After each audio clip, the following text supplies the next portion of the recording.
Hello നമസ്കാരം, ഏവർക്കും പുതിരീടിലേക്ക്. Level cross എന്ന ചിത്രത്തിൻ്റെ ഏറ്റവും പ്രധാനപ്പെട്ട കേരള കളക്ഷൻ അപ്ഡേഷനാണ് ഇന്നൊരു വീഡിയോ ഭാഗത്തെ. വീഡിയോയിലേക്ക് മുൻപ് വീഡിയോ ലൈക്ക് ചെയ്യുക, ചാനൽ സബ്സ്ക്രൈബ് ചെയ്യാൻ വേണ്ടി ശ്രമിക്കുക.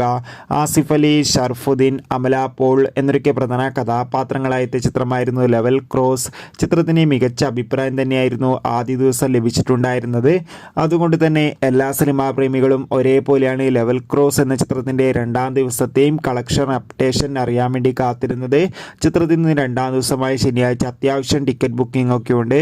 അതുകൊണ്ട് തന്നെ 1 കോടിക്ക് അടുത്തെങ്കിലും കളക്ഷൻ ലഭിക്കുമെന്നാണ് ട്രാക്കിംഗ് റിപ്പോർട്ടുകൾ സൂചിപ്പിക്കുന്നത്.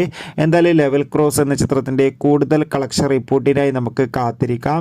ചിത്രം കണ്ടവരുടെ അഭിപ്രായം കമൻറ്റ് ചെയ്യുക. ജൂലൈ ഓഗസ്റ്റ് മാസം ധാരാളം ചിത്രങ്ങൾ ഇനി OTT റിലീസ് ചെയ്യാൻ പോവുകയാണ്. നമ്മുടെ ഈ ചാനൽ ഭാഗം പരിശോധിച്ചാൽ ആ ചിത്രങ്ങൾ ഏതൊക്കെയെന്ന് അറിയാൻ വേണ്ടി സാധിക്കും. അതൊക്കെ ഒന്ന് കാണുക. അപ്പോൾ കൂടുതൽ സിനിമാ വാർത്തകൾക്കായി ചാനൽ സബ്സ്ക്രൈബ് ചെയ്യുക. Bye bye.